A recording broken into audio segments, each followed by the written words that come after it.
And good morning, good afternoon to everybody. Looks like I've got a pretty good group here this morning or this afternoon. So, first and foremost, again, thank you so much for taking the time to spend your afternoon with us. And I'm really excited to talk a little bit about overcoming this legacy mindset as we continue to begin and evolve this transition to next generation now one, because it's quite honestly, it's been something that has been a challenge to me as I've worked not only in the government space, but also even the private sector for now the past 5 years, and I've seen kind of this transformational change, if you will, of really changing minds and leaning into a lot of just significant change. And honestly, it's the fear of unknown for a lot of folks. So as Steph said, my name is Bob Murphy. I have the pleasure to be the Director of Business Development here at DataMark. And I've been with DataMark for, as I said, 5 years.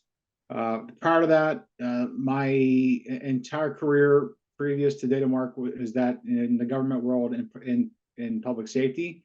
Worked as a call taker, telecommunicator, training quality assurance manager, now one director, and spent 23 years in the field as a first responder. So I think that gives me a little bit of experience of changing minds and changing hearts to do things that we haven't done traditionally. And one of my favorite yet not favorite sayings is we've always done it that way. And when I hear that's one of the things that really empower me to go find a reason to not do what we've always done, and kind of move that thing forward. So um, here's kind of the agenda for this afternoon, and I want this to be formal, informal, and all the things that make you comfortable in this conversation. So the chat is open. I would encourage everybody to throw some questions or comments, feedback into the chat. If we're kind of dovetailing down a conversation, I'm going to be looking to you to kind of be interactive. So if you're multitasking, which I'm sure many of you are, just if you can find a moment to give me some feedback along the way. So what I want to do is kind of first start talking a little bit about where you're at on your path to next generation IL1. And really, it's a long journey. And I've been again in this business a while, and I've heard of next generation now one for a very long time. And I think that most of you on this web today will share that same sentiment. But the reason we haven't got there is because there's been roadblocks in our way. And I think that we want to get there faster, we want to get there sooner, we want to be more efficient, and we want to recognize all the benefits of next generation now one. But we've got to find ways to deal with those roadblocks. And how do we remove the things that are in our way to accomplish our goals so that we can make more positive impacts in our communities? And we'll talk a little bit about some strategies to move forward, both internal and external strategies. And then again, kind of at the end, we'll spend some time talking about questions that each of you have. You can throw in the chat and along the way, and we'll get to those. So I think in the spirit of the webinar today, throw your questions in as you have them. If it's not going to completely derail the conversation, then I'll address them on the fly. Otherwise, we'll have this little Q&A session at the end. But this is as much for you as it is for me. So let's kind of jump in here for a second. So what I want each of you to think about, and for this, the first interactive portion of the webinar, is where are you on your journey to Engine IL1? So if you could just throw in the chat, have you started? Have you not started? Are you thinking about starting? You want to get started? You don't know where to start? Things along those lines. I'd be curious to see kind of where everybody is on their path to Engine IL1. And what I have on the screen for you and for others is this roadmap to next generation IL1. And what this roadmap really represents is some incredible tools from our friends at the National 911 Office. And they have kind of given us these documents to allow us to start figuring out how are we going to get there? Where do we need to start first? And what are the things that we should expect that are going to challenge us along the way? So we've got everything from, there's really kind of three segments, if you will, and there's this governance portion, there's an architecture portion, and there's the security portion. And a lot of times we like to think that we're further ahead in the roadmap than we really are. So, look at this roadmap. I see some folks are saying, hey, we're starting, we're at the finish line. We just went live. Now we're kind of maintaining that whole piece. Q4 scheduled. So this is fantastic, right? You got a lot of progress occurring here. But if you're looking for tools and resources to help you figure out where am I going to start, 911.gov. And if you kind of flip yourself over to the page, I'm going to bring over here in front of me, there's a really great tool, and it's pretty comprehensive. And it's a self-assessment tool from a SafeCom project that was done years ago. It's lengthy.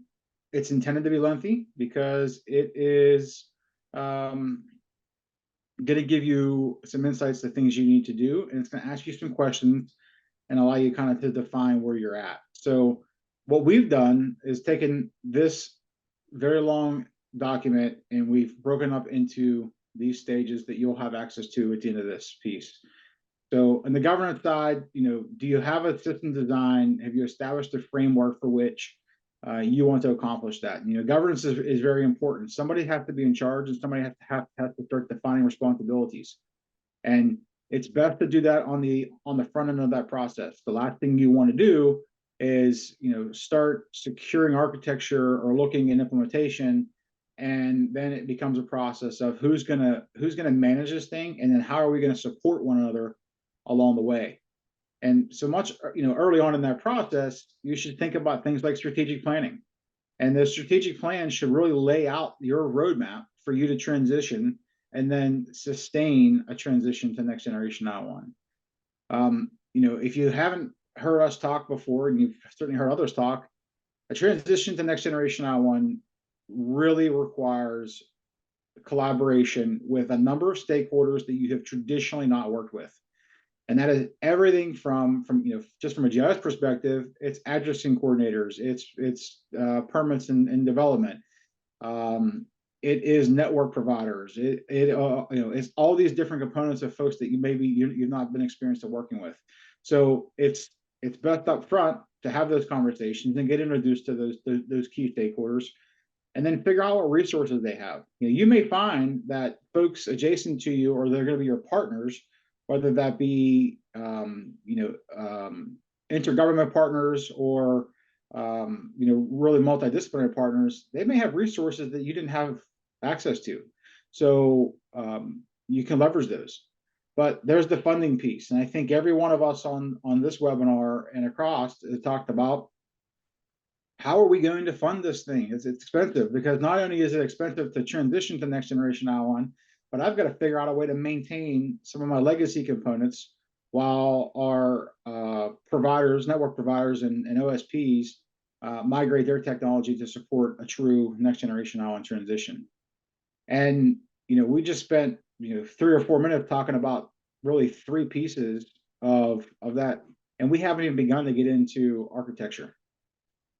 How are we going to route our calls and determine a location and do location-based routing, GIS data quality, data completion, data management. That's a long process in and of itself. So there's a lot of different pieces that kind of come in here that you've got to think about as you begin this transition. And then most importantly, there's the security aspect of moving to this digital world. I think each of us think of that process in our own right, and we trust that our providers, our network providers, and that our data providers are going to give us things that are safe and able to be used in our systems. But we need to make sure we're managing and setting those expectations on the back end. So it's a long road, but again, I'd encourage you, get over to 911.gov and grab a hold of their tools. The first place to start is with their assessment, and then it'll give you kind of a report out of explaining your scorecard, if you will, and how you need to begin moving that process forward. So that's kind of where we're heading. So what are some of your roadblocks? All right, in traditional spirit, it's Halloween. So I failed to tell you happy Halloween to everybody, and I was gonna wear my Michael Myers mask today, but I figured that nobody wanted to see that, so I'll give you a little piece of that here on the first piece. But there's a number of roadblocks, and what I'm going to talk about is just some of the roadblocks that I have experienced in my time, both in the 911 center, but then also working alongside many of you as you have begun your transition. So again, I'd like to hear what are some of the roadblocks. I like everybody who, most of you have said, I'm on the way. I'm thinking about it. We transition, we're kind of moving into that end state. We're in the maintenance phase. I'd like to hear from each of you in the chat. Give me your top roadblock. Funding is certainly an issue. I understand that, but what else really was kind of a showstopper for you along the way? And that's what's really important. But here's the things that I've experienced. Looking at this thing holistically, just from a GIS perspective, and looking into more of a next generation and a less legacy environment, is you have staff. I had staff. Each of us have staff that are in what I refer to as a legacy mindset. And that's that old adage that we've always done it this way, and it's not broke, don't fix it. And it's hard to get folks to understand that we have to transition and we have to move ahead. Public safety as a whole, in particular, the ECC and PSAP, are kind of afraid of new technologies. We talk about cloud computing and cloud migrations. We're kind of behind the eight ball when you look at banking and other industries, public health industries. They've transitioned over to new technologies, and they've been okay with that. So I'm going to stop. A ton of feedback coming in. Resourcing, absolutely 100%. Waiting on other counties before we can implement. Yeah, when you're looking at those pieces. Agency IT. We're going to talk a little bit about agency IT here. Information and system silos. Well, it's funny, those silos keep coming up, huh? I'm sure you've been on our webinars before. We've talked about silos and data silos and governance silos, architecture, building out a redundant network, collaboration, staffing. Yeah, we're talking about staffing here as well. Management doesn't see the point. They don't see why we should do this for other agencies. State 911, yeah, so that's the governance piece, right? Who's in charge? Who's going to help us kind of develop this piece? Ever evolving, changing technologies. Technology changes faster than you can keep up with it. Isn't that the truth? Synchronization with telecom legacy data. Yep. So that's the managing of next gen data set with legacy data set and carrying both of those across the top. So here's some other things that I've experienced. Over the top solutions. I'm going to talk about this here a little bit later. But when I refer to over the top solutions, and maybe you can do this with a show of hands or even just a yes in a chat, but how many are using text and I1 in your PSAPs today? So text and I1 most often is brought through an over the top solution.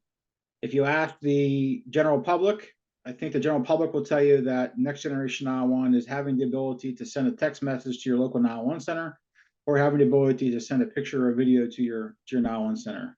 And in reality, those are byproducts of an IP network that your next generation 911 network will run off of. But by default, those are not your next generation 911 goals, right? Geospatial call routing, location-based routing, things along those lines, having an IP network with a secure, redundant path of backhaul are all things to those next generation 911 pieces. But those over-the-top solutions, and if you haven't deployed, text and 911 in the past, one of the ways they do that is you have to order some fiber circuits to come in, and you basically you bypass your current legacy network and you put in your own separate over-the-top solution. So that's what I mean by that. Is there's some roadblocks of over-the-top solutions might make us feel like we're closer to next generation 911 than we may really be. Competing priorities. Many of you have said that already, just in your chat, and I think kind of the biggest piece that I've seen come through in conversations with folks is staffing. Number one, we have to get the 911 calls we have today answered. We've got to retain the staff. We've got to train the staff. We have to get them to feel like they're part of the team so that they continue to stay with us. And all those become higher priority, especially if many of you were, kind of in the government budget cycle. You've just come out of budget season. Your budgets were just approved, and you probably just had to justify that you want to pay your staff more money or you want to increase your starting rate. And that takes time. So those competing priorities can consume up. I remember all too well, 4 months of my year was spent developing a budget. And then more so that clear path forward. So where am I going to start? And then, the other piece I think is really big is the political influence, both political influence of a faster migration and transition to next generation I1, or somebody said it earlier in the chat, is that folks don't see the point, because when somebody dials 911 in your community, you've got an incredible team of first responders that answer that 911 call. So in their mind, if it's not broke, don't fix it. And those all become roadblocks to you being successful in transitioning. So there's really 3 types of people that are out there that are going to cause you pain and grief along the way.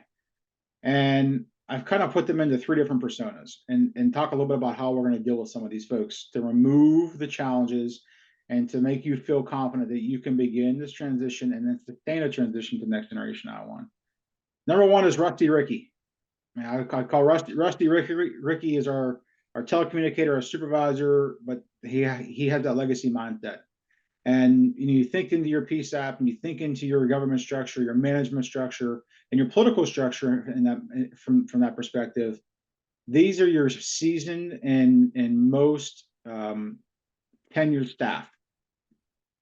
They're really beneficial to you because you can count on them to backfill shifts that are vacant and need to be filled. They're also the same tenured employees that are training your new hires, and they understand your policies better than anybody. Now, I'd be willing to bet that if you look inside your 911 center, you look inside your department, you can think of one person that falls into the category of Rusty Ricky. And what I want you to think about is this is the person who is might not be a supervisor, might not be a manager, but everybody on staff turns to. Now, if you've got one of those, I'd be interested to hear, but I've had one in every single place that I've ever worked. And I call them legacy leaders because while they may not be in a position of authority in your center or in your department, they are leaders by default because the new folks look to them for advice. The new supervisors will look to them for institutional knowledge, and by default, they have developed followers. So they are your silent leaders within your center. But again, they're stuck in that legacy mindset because that's what they've done and that's what they know. Secondly, you've got your political leaders. I call them frugal Freddies. Frugal Freddies can't understand why you need to invest. You're asking for more money. You get X number of dollars from your 911 surcharge. If you have a surcharge, you need to, again, invest and ask for more money to pay your folks additional salaries. But these city, county managers, commissioners, mayors, and your budget managers, they simply don't understand the input. They can't figure out why you can't do more with less. They're going to be your problem because what they fully expect is if you do buy off the idea that you're going to transition to the next generation I1, they're going to expect to see a significant savings in years 2, 3, 4, and 5.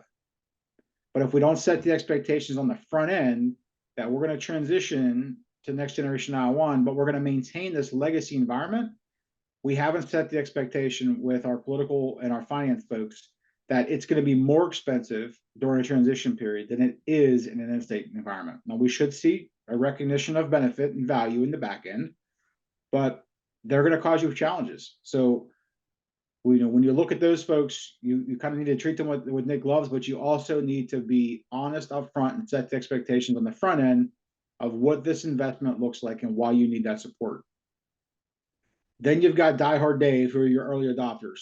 Again, if you have the opportunity to send either yourself or other staff members from your agency to conferences and seminars, These are the folks that are coming back crawling with ideas.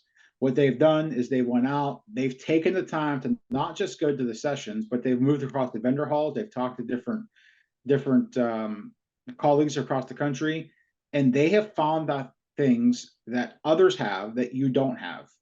And they're going to come back to you with all these new technologies, and they have to have it now because so and so has it and we don't have it. Those early adopters are folks that you want to couch and lean on, but we have to measure those expectations because they can quickly distract us to moving down a path which is not going to allow us to meet our end state. So, how are you leveraging these folks, right? Your legacy folks, look, you've got to get them on board. Okay. You've got to get them to see the value. When you think about cultivating change or transformational leadership within your center, what do? You go to the naysayers first, you get them bought in on the idea, and you get them to help pull you along.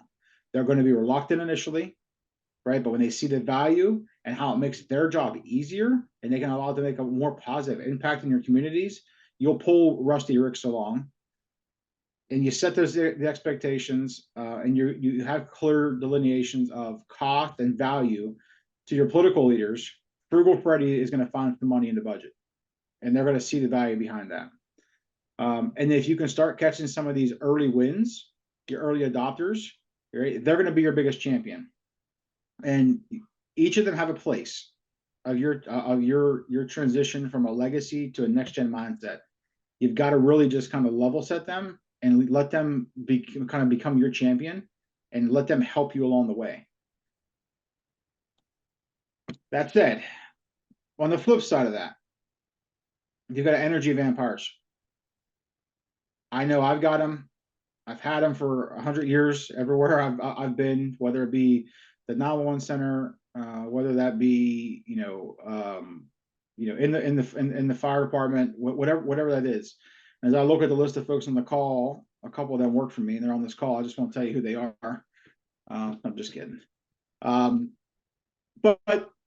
what I want you to think about is, I guarantee each of you walk in one at some point, and you have an email or you have a request for a meeting, and it's somebody from staff that you just say, I don't have the time, or I can't deal with this today.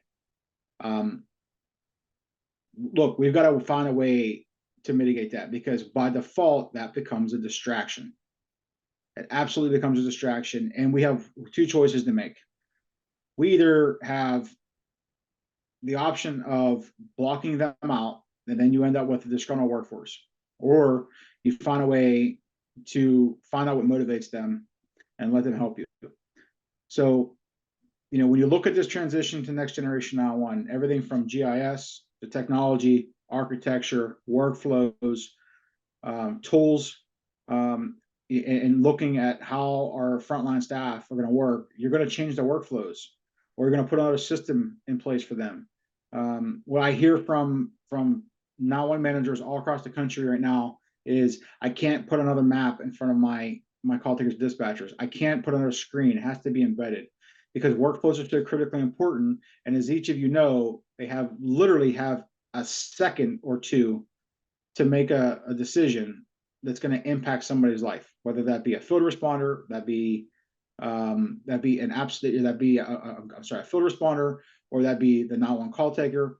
So, if we want to get folks bought in on next generation 911, and you want your frontline staff to begin advocating for you, make their workflows easier. Don't add another map. Don't add another process. Don't change a policy just to change a policy, right? Find the efficiencies in that workflow and make their job easier. Give them the tools to be successful without making it more complicated. Cultivating change in a PSAP. It's hard, right? And I think the one thing I want to be upfront and honest with you, if you haven't experienced this, is if you're looking at making transformational change in a 911 center, particularly migrating from a legacy environment, a legacy experience to a next generation 911 experience, I hate to be the bearer of bad news. You've got staffing issues now. You're going to lose some staff, okay? Because it just happens every time, right? By default, we don't like change as human beings. We like to keep things the way they are. And sometimes how we deliver that message, how that message is carried out, we do everything we can to get buy-in, but we have to agree to the change, and we have to know what the repercussions of that's going to be. So you want to kind of forecast for that piece on the front end. A lot of folks and a lot of leaders will come in and tell you that you can do this and you can retain folks and you can be successful. But the fact of the matter is, you almost always look at change. I was on a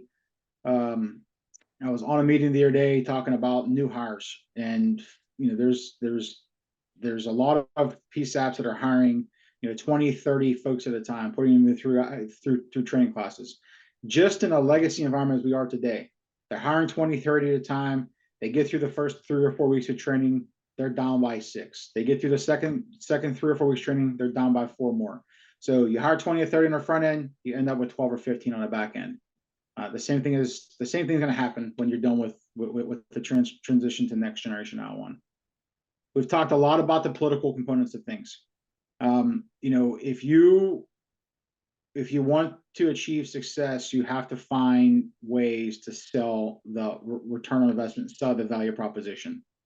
If you want your leaders to buy in on investing millions of dollars to be successful, they need to know what they're gonna get out of it. So not only what they're gonna get out of it for the communities, but how do you make the politicians and the county managers look better, right? In the eye, they're in the public eye every single month. You've got to find ways to make it their idea, and you've got to find ways to make it look like they have invested in the communities and they are doing good things. It's okay to cast a little bit of encouragement another way if you can get what you need to be successful. And then, of course, at the end of all that, you've got staff that's burned out. I mean, fact of the matter is, they're burned. They're tired. They're exhausted. If you have a center or department that is full staff right now, I'd like you to drop something in the chat. I'd be surprised if I have more than 3. Right? I totally understand that most of us are dealing with understaffed organizations, but all of those things are going to drive us to just being tired and being exhausted. So let's talk a little bit about strategies. So how are you going to move forward? We've talked a little bit about the roadmap earlier, and we've talked a little bit about the things and tools to be successful, right? You've got to look at governance, you've got to look at architecture and technology, you've got to look at security, and you got to look at trying to maintain these things. And those are all aspirational goals, but how are we going to get from point A to point B, right? Well, you got to find a champion, first off, right? And law enforcement typically are some of your best champions. Everybody values the power of law and order in a community or in a group of communities.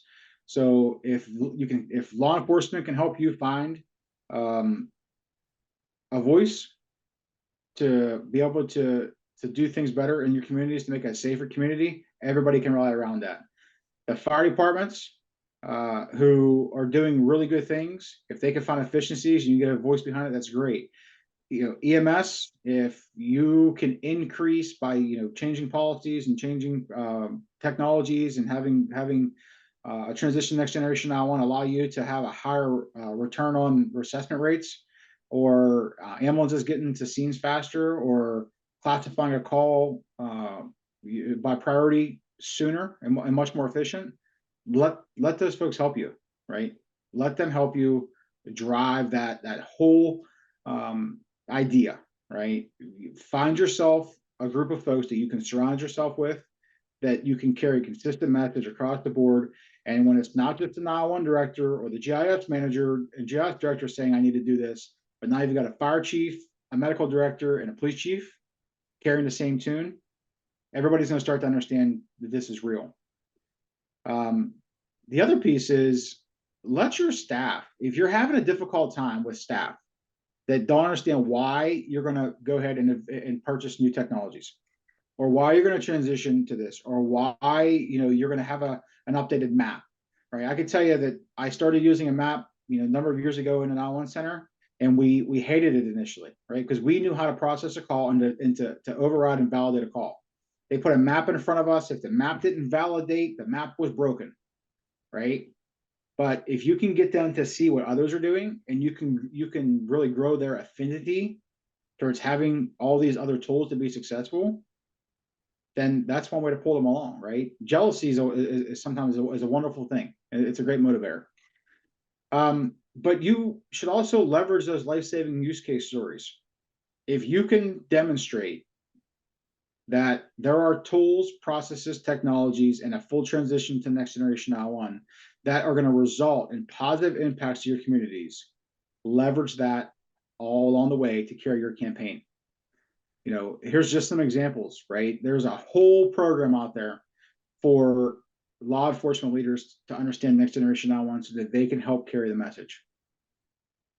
There are a number of sheriffs, law enforcement agencies, and fire chief associations that are recognizing dispatchers and telecommunicators for the work that they do. Hopefully, you have an opportunity to partner with some of those folks and give some of your staff awards. That makes them, and that gets them to buy in on the whole process. And this is, again, these three things are really focusing on some of the detractors that aren't going to support you. So those are just a couple of simple ways to help people move forward with change. It's also important to remember that we're on a learning curve here. So, how do we get our people and our technology to transition this curve at the same time? First, you have to understand how it impacts them. We've talked about this already. Workflows, processes, technologies, it's all change, right? You've got to make it easier. We can't make it more difficult, right? Which means maybe the technology is easy to use, but we need to instill a different training program on the front end to make them feel much more comfortable. But look at those workflows. So I don't know how many of you have seen this curve. I call it the bell curve of technology adoption in the past, but really what happens is less than 3% on average are willing to be the innovators. So these are the ones that are willing to get out over your skis and try something no one's ever tried before. But more importantly, they're also willing to work along somebody to develop a new process, to explore and develop a new technology, to push the envelope, to be different than everybody else. And then you've got roughly 13% of people who say, yep, I've seen what the other 3% do. I have a little bit of affinity to that, and I want to try that out too. So I'd be curious, just from the group, another interactive session here, where do you think, on a whole, our next gen community is in this bell curve? Are we innovators? Are we early adopters? Are we in the early majority? Are we in the late majority, or are we laggards? I'd be curious to kind of hear where you guys think we are. And if you're not really sure kind of where they're at, where do you think your agency falls? Are you an innovator, an early adopter? Do you feel like you're early majority? A couple of you folks have said that they're kind of moving along the way. So got some early adopters, early majorities. Okay, early majority.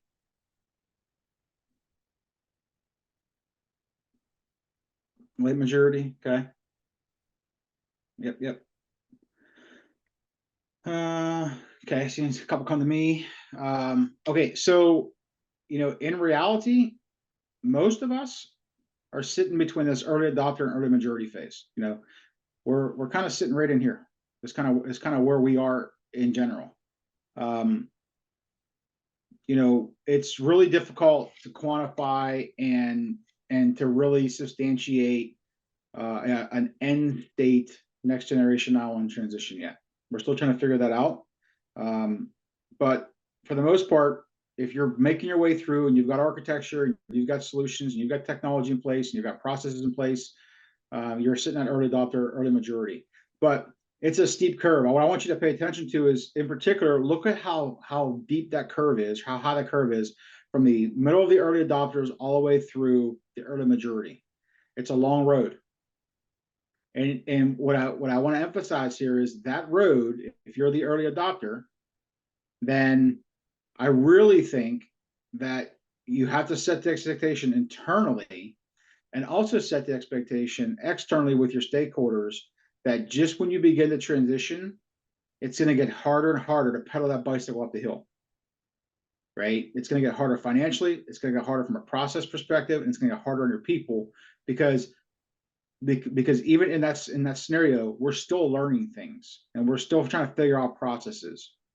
And if you're some of the folks that have been on the front end of this and said, look, we've already done this, I'd be curious to see if you share the sentiment that once you get into that process, it doesn't sort of get easier.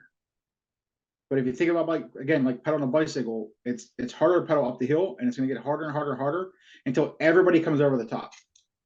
When you get everybody over the top and all the kinks are ironed out and the road's paved and there's no more loose gravel on that hill, right? That's when it gets easier to come on the backside. So, if you thought you were further ahead or you thought you were a little behind, maybe this kind of recalibrate that expectation, but leverage things like this to get folks kind of circled around the wagon, if you will, of what do we need to do. So I want to talk a little bit about distractions.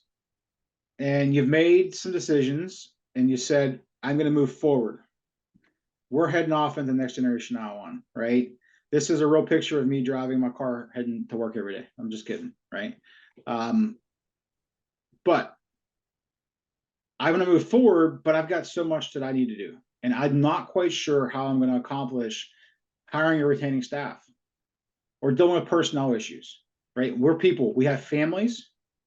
We have friends. We're all dealing with some personal conflicts. And oftentimes, those are the top priorities for us to focus on. We've got to take care of our people, right? So you got to manage those expectations.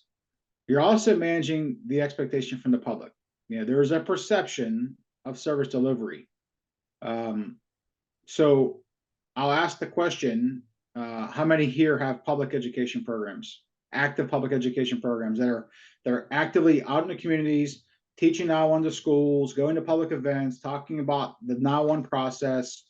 If you have a public education program, I'd be interested to hear a little bit of about some feedback on that and whether or not those are being successful, because we have to train not only our children on how to access the now one system, but we also have to train and set the expectation for our end users, the general public, on how to interact with us and what to expect. I hear it all the time. You hear experts on now one calls being placed, and you hear call takers, working through EMD, EPD, or EFD protocols, and the people on the call on the line are always saying, just get through the questions and send somebody. Or you're asking a location to verify the location. They say, you can see where I'm at. We have to set the expectation of what that service delivery model looks like and what they should expect coming out from us. What they should know. And those become distractions, because if you look at social media, I'm not gonna. There's an ECC in particular that is embattled with social media on a daily basis, and it's uncalled for. But they're dealing with that public expectation. There's a political pressure. We've talked about it. There was both differences in the chat that came up.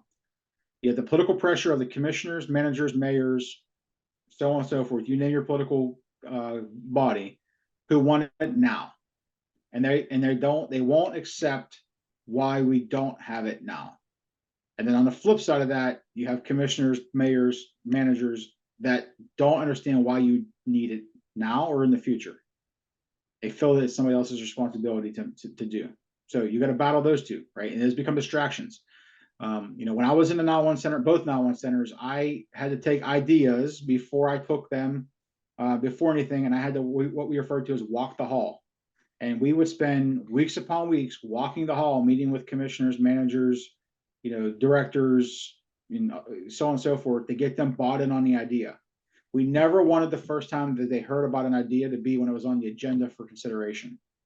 So we would spend weeks upon weeks upon weeks being distracted, building different value propositions, if you will, to our political influencers and our approvers to buy off our ideas. And then lastly, another distraction I would say that we had to be careful of is those over-top solutions that I mentioned earlier. So those solutions which require you to bring independent connectivity in to deliver a service which goes kind of around your 911 network. They're a great start, and they're going to provide you tools to be successful. But they are a short-term problem to a long-term solution. And what I mean by that is just because we have over-top solutions to solve a need right now does not mean that we fulfilled the idea of transitioning to the next generation 911. So be cognizant of that. And if you want to learn a little, if you want to hear some more about that, I have my contact information at the end. But I have a very strong feeling about the idea of kind of short gapping, or filling in a gap with a short-term solution, and the investment that we make to overcome those pieces. And a lot of times it's satisfying some type of distraction. So why do we do this? Because we've got to satisfy something, whether it's our staff or the public's expectation, or political pressure. So we're doing something in the short term to satisfy distraction, which derails us from our ability to move forward. So I'm going to bring you back over to this model yet. So think about the roadmap that we talked about earlier. So I asked you earlier kind of where you were in next generation 911, and we've talked about some of the things that cause us to get distracted and cause us to kind of get off course.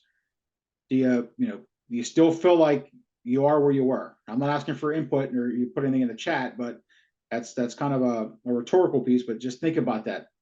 Now that you've looked at some of those considerations, are you still as far ahead as you thought you were?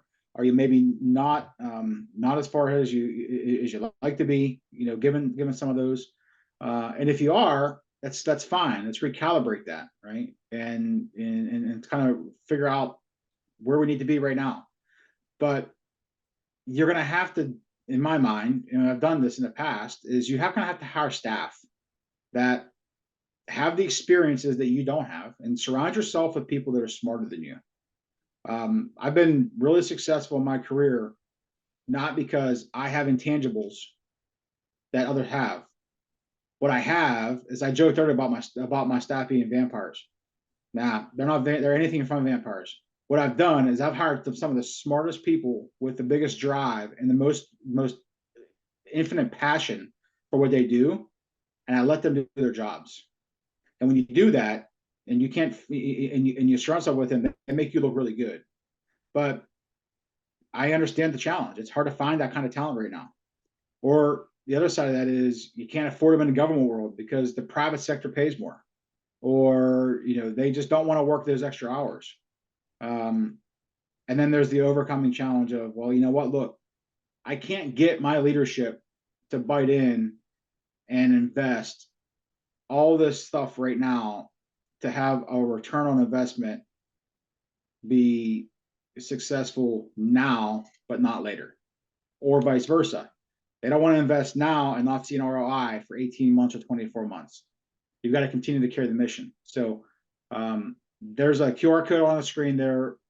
Hopefully a couple of you have already taken a capture of it, but this is going to drive you to that now1.gov self-assessment.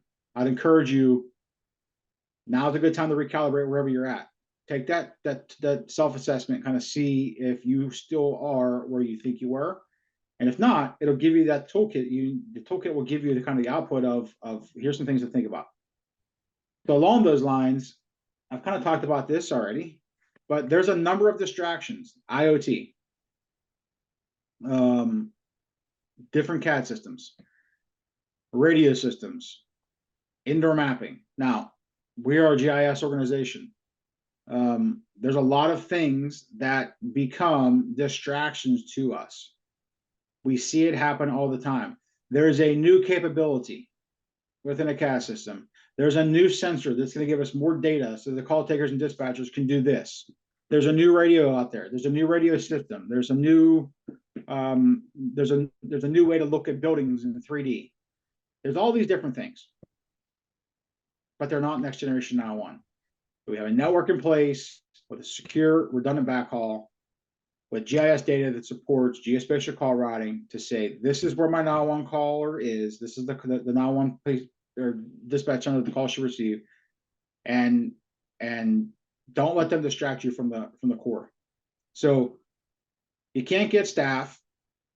You can't go out and hire talent because you can't hire them away from other folks. But what you can do is leverage what I call as management consultants. So you've got a ton of things on your plate, and you have a hard time managing projects. You can go out and hire an organization just to manage your project for you. You don't have the time to do that. That's fine. Roll that cost into the overall program cost. Factor that into your budget, right? Have somebody come in and just help you manage the project for you. If you're a small to mid-sized center and you don't really understand what the system needs to look like for you, have a consultant or a consultant agency come in and help you design the system. But more importantly, make sure you consider retaining them to do the testing, because system design, user output, user acceptance is all important. If an organization comes in, a company comes in and says, I'm going to deliver X, and you get Y, you got to hold them accountable. And sometimes it's best to have a third party do that for you. And then depending on where you're at in that path, hire a subject matter expert to help you with things like those next generation core services or network design. Cybersecurity. There's a number of companies out there doing cybersecurity right now. It's going to be cheaper for you in the long run, honestly, than go building your own cyber team. Go ahead and hire somebody to do that. Regulatory compliance, things along those lines of meeting compliance to state and local standards and statutes. GIS is from a data completeness or a data creation piece.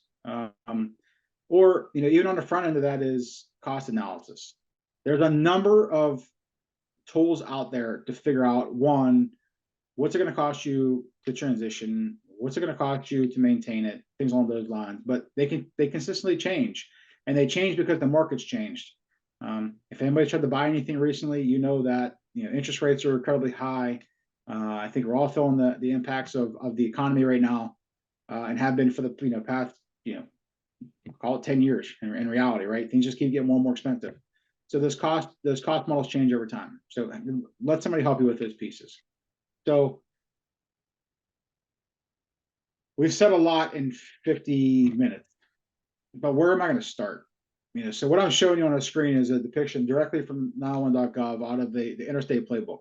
So these are everything I've shown you so far today is available from the National 911 office, and they have incredible resources. Quite honestly, I think they're undervalued, underutilized. I would invite you, Sidetrack, if you will. They just released a series, re-released a series of documents all related to GIS data that is out there. Things like LiDAR for 3D vertical location, Datascape plan. There's one of the next webinars is on data management. Get plugged in here with the feds are doing, because that's a good governance model kind of coming from the top. That being said, we work left to right on the screen. Calls come in, and this is that kind of transition environment. So where do you start? Where do you start depends on what you've got, to be honest, right? So I think from an expectation perspective, how long does it take you to move forward with the process? So for those of you who said you are kind of end state or you're already there, I'd be curious, from the time you started the process to the time you got to where you are today, and maybe this is for everybody, for those of you who said I'm transitioning or I'm on the way, how long have you been in this next generation 911 process? I'd like to, if you can throw that in the chat, that'd be good, some good feedback. Because I think what the expectation is it's not 12 months, it's not 18 months. We're talking along in Denver, and it's a journey. GIS data in some cases takes 2 years to get synchronized. How long does it take to purchase and procure an EZNet or core services? Some of those take 2-3 years. So where do you start? Boy, it's going to be interesting, right? But if you've got good GIS, maybe you can continue working on your GIS, but I'm going to focus on the governance piece, because remember, we look at that roadmap and have governance first.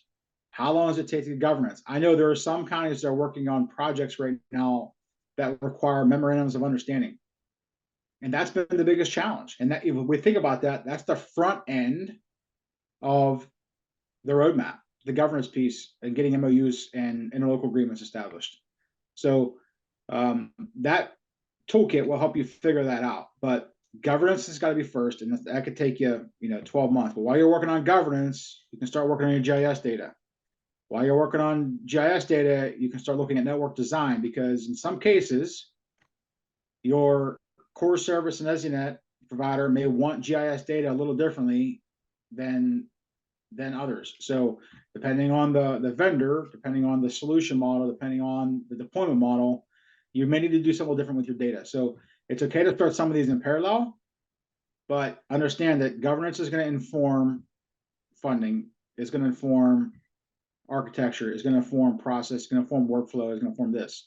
So you look at that kind of holistically, and where you start, that's where your strategic plan on the front end of that process comes into play. So unfortunately, there is no single way to approach it. Everybody has to be a little bit different, because we are different.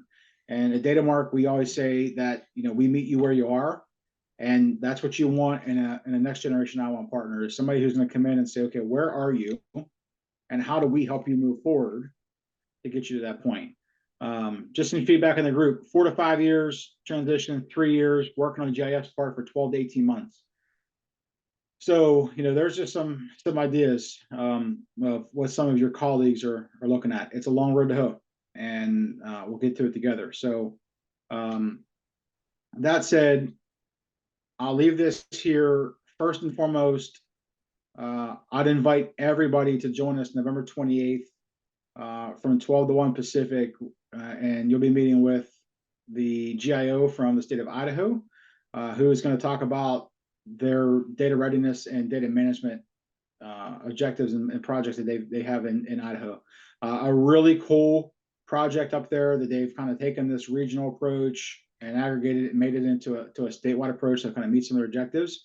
And coincidentally, where they're at on the roadmap is they've chosen GIS first, because they recognize GIS is going to take longer than it is to go purchase a solution and look at a core service provider. So you'll hear directly from Wilma and team about what they do. So scan that QR code on the right. That'll get you direct access to that registration.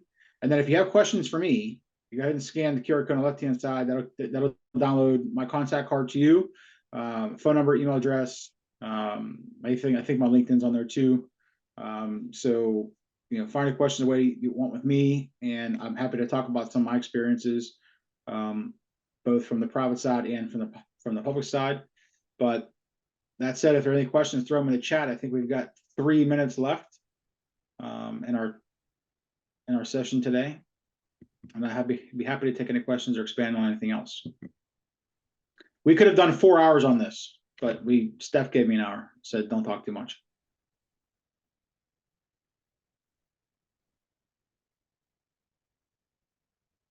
No, thank you, Liz. Thank you, Benjamin. Appreciate everybody spending time with us. Thank you. Appreciate y'all very much, and happy Halloween. Hope everybody has a great evening. And I wasn't lying. I was gonna bust out my mask, but oh, look at that! I can't even do it. But never mind. Never mind. Hey, Lisa, good to see you. Thank you. All right, everybody. Have a great rest of the week. And if there's anything we could do to support you, again, my contact information is there. Feel free to reach out.